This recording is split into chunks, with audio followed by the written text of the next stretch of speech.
अस्सलाम वालेकुम dear class. I hope आप खैरियत से होंगे। तो जैसा कि पता है आपको, हमारी यूट्यूब क्लासेस हो रही है डेली और मुझे उम्मीद है कि आप उनको रेगुलरली वॉच करते होंगे।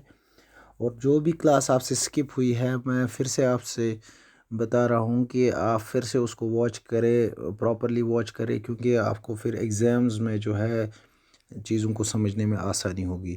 तो चलिए शुरू करते हैं आज का टॉपिक। आज का जो टॉपिक है हमारा यूनिट थर्ड से है, कस्टमर ऑर्डर फॉर गुड्स, ये यूनिट का नाम है। तो इसी से हम जो है आज टॉपिक को शुरू करते हैं। देखिए, customer order for goods, what does it mean when a customer orders any product और सर्विस फ्रॉम ए रिटेलर।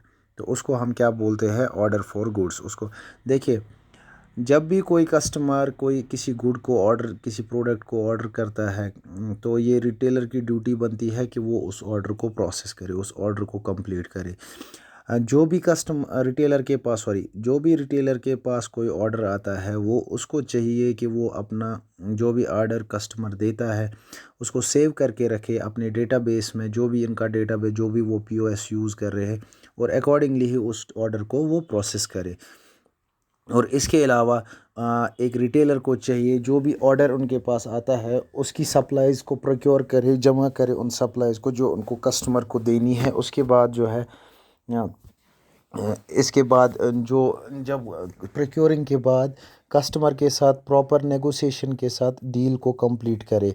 और ये जो है ये किसी भी ऑर्गेनाइजेशन के लिए इम्पोर्टेंट है कि वो जो है एक नेगोशिएशन के थ्रू, एक प्रॉपर डीलिंग के थ्रू ही कस्टमर को सामान भेजे। और इसके अलावा जो भी कस्टमर, जो भी आइटम्स, सॉरी, जो भी आइटम्स अवेलेबल रहते हैं एक रिटेलर के पास, उनका वो प्रॉपर चेक करे, उनको प्रॉपर चेक करे, रेगुलर बेसिस पे चेक करे कि क्या क्या हमारे स्टॉक में अवेलेबल है, क्या क्या नहीं है। और इसके अलावा एक इम्पॉर्टेंट ड्यूटी रहती है रिटेलर की कि वो इंफॉर्मेशन प्रोवाइड करे कस्टमर को regarding their products, regarding their services. और कस्टमर जो है वो इन्फॉर्म्ड रहना चाहिए। जो भी ऑर्डर उसने दिया है किसी रिटेलर को, सपोज़ आपने प्रीडेटेड, आप एक कस्टमर हैं, आप एक प्रीडेटेड ऑर्डर देते हैं, आपको इस महीने की 1 तारीख को कोई प्रोडक्ट्स चाहिए, तो आपको जो है आपको वेल इन्फॉर्म्ड रहना चाहिए कि मेरा ऑर्डर जो है वो कहाँ पहुँचा, क्या रिटेलर ने लाया, क्या रिटेलर ने जो है वो फर्स्ट जो भी डेट है उस पर डिलीवर हो जाएगा मेरा ऑर्डर। तो इसके बारे में जो है एक प्रॉपर इन्फॉर्मेशन रहनी चाहिए कस्टमर को भी।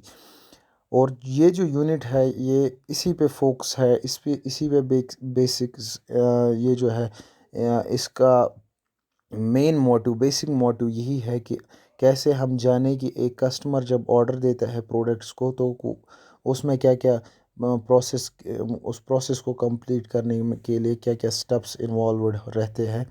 तो ये हम जानेंगे इस सेशन, इस टॉपिक को भी, इस यूनिट को भी 4 हिस्सों में जो है, 4 सेशंस में जो है डिवाइड किया गया है। तो फर्स्ट सेशन में जो है हम पढ़ेंगे processing customer orders for goods, कैसे हम प्रोसेस करते हैं एक कस्टमर का जो ऑर्डर रहता है उसको हम कैसे प्रोसेस करते हैं। देखिए, कस्टमर जब भी कोई ऑर्डर देता है किसको, रिटेलर को, तो रिटेलर का काम मैंने क्या बताया आपको कि उस वो जो है वो ऑर्डर लेता है और उसको उसके बाद उस ऑर्डर को जो है प्रोसेस करने की कोशिश करता है, प्रोसेस करना स्टार्ट करता है। अब इस प्रोसेस को करने के लिए काफ़ी स्टेप्स इन्वॉल्व रहते हैं रिटेलर के पास। वो क्या क्या स्टेप्स है? First is identifying need. First is identifying need. अब इसको हम डिटेल में पढ़ेंगे क्या होता है ये आइडेंटिफाइंग नीड। देखिए, जब भी एक रिटेलर के पास कोई ऑर्डर आता है कस्टमर का, तो पहले ही चाहिए रिटेलर को कि वो जाने कि क्या नीड है, क्या कस्टमर का क्या रिक्वायरमेंट्स है, क्या प्रेफरेंसेस है, और ये क्या डिमांड्स है कस्टमर की, वो जानना चाहिए पहले। तो जो भी वहाँ पे कस्टमर सेल्स रिप्रेजेंटेटिव होगा या कस्टमर सर्विस रिप्रेजेंटेटिव हम जिसको बोलते हैं, वो कुछ क्वेश्चंस पूछना चाहिए किसको, रिटेलर को, ताकि उसको प्रॉपर इंफॉर्मेशन कलेक्ट हो कस्टमर्स की नीड्स के बारे में।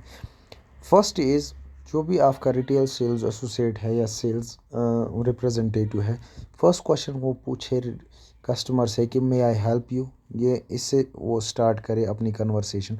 उसके बाद how can I help you या what could I do to serve you better, ऐसे सवाल पूछ के जो है वो एक इंफॉर्मेशन कलेक्ट कर सकता है कि कस्टमर्स की नीड्स क्या है, वो आइडेंटिफाई कर सकता है कि कस्टमर्स की नीड्स क्या है।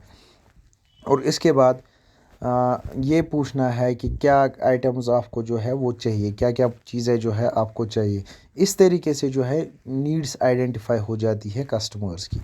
उसके बाद सेकंड पार्ट आता है कस्टमर ऑर्डर या इंटेंट प्रोफार्मा। एक प्रोफार्मा दिया जाता है कस्टमर को रिटेलर की तरफ से, जब उसकी नीड्स के बारे में या उसने जो आइटम्स है वो आपने प्रॉपरली समझे और आपने जो है उनके बारे में जाना, आप उसको एक डॉक्यूमेंट कमिटमेंट के तौर पे देंगे, जिसमें ये जो है एक सेलर जो है, एक रिटेलर जो है वो ख़रीदने वाले कस्टमर को एक कमिटमेंट देता है कि ये जो प्रोडक्ट्स है ये इस स्पेसिफिक प्राइस पे और इस स्पेसिफिक टाइम पे आपको दिए जाएंगे। इस कस्टमर ऑर्डर जो या जिसको हम प्रोफार्मा कहते हैं, इसमें काफ़ी चीज़ों इन्वॉल्व रहती है। फर्स्ट इज़ आप ऑर्डर नंबर लिखेंगे, कौन सा ऑर्डर ये आया है आपके पास। आप डेट लिखेंगे ऑर्डर का, किस डेट पे आया है। इसमें टैक्स कौन सा इन्वॉल्व होगा जब आप इनको प्रोडक्ट्स देंगे, कौन से टैक्स स्लैब में ये पड़ता है।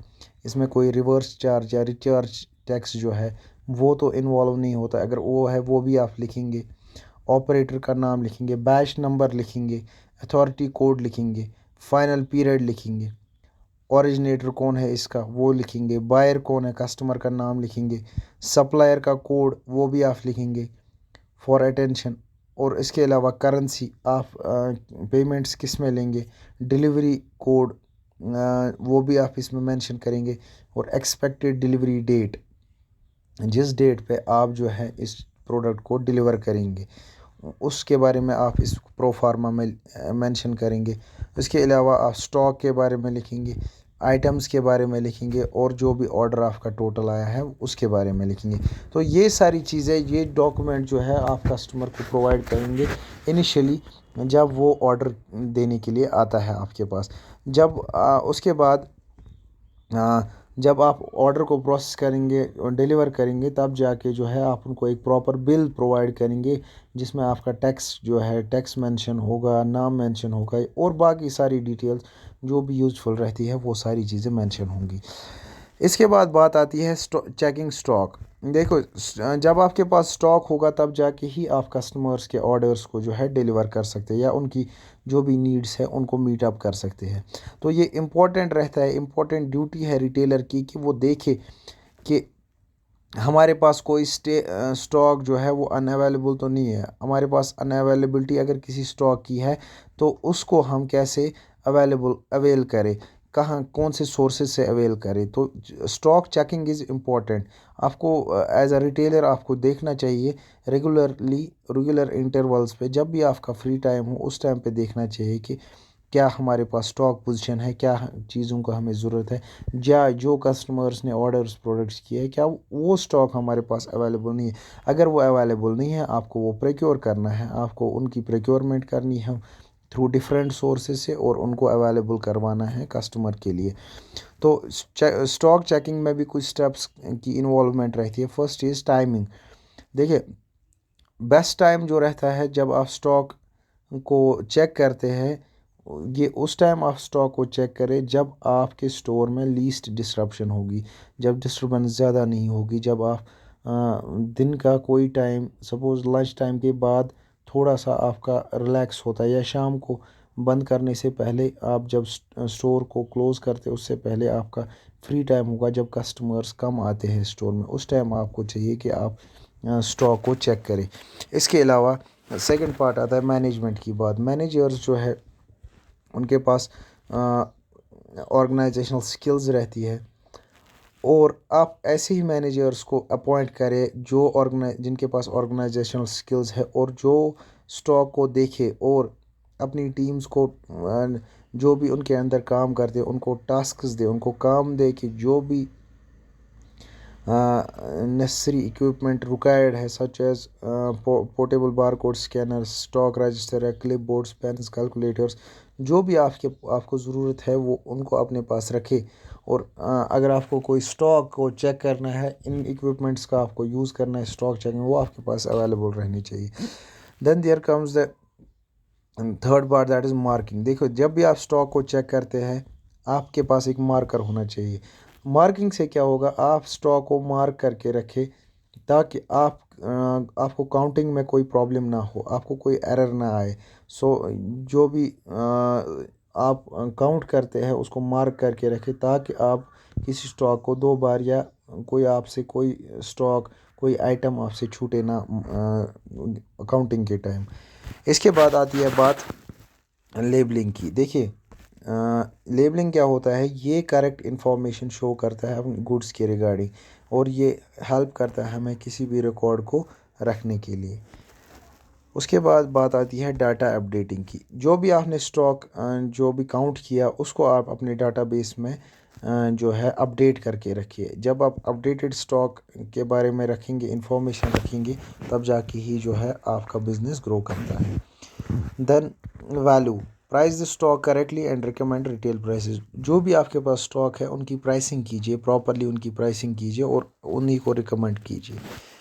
Then there comes the data collection. जब भी आप एक्यूरेट काउंट करते हैं स्टॉक का, जब भी आप पूरा स्टॉक जो है वो प्रॉपरली काउंट करते हैं, तो उसके बाद जो है इम्पोर्टेंट है कि आप उसका डाटा जो है वो अपने पास अपने डाटाबेस में रखें, सेफ रखें और सिक्योरिटी के साथ रखें ताकि वो कहीं वो थेफ्ट ना हो, चोरी ना हो।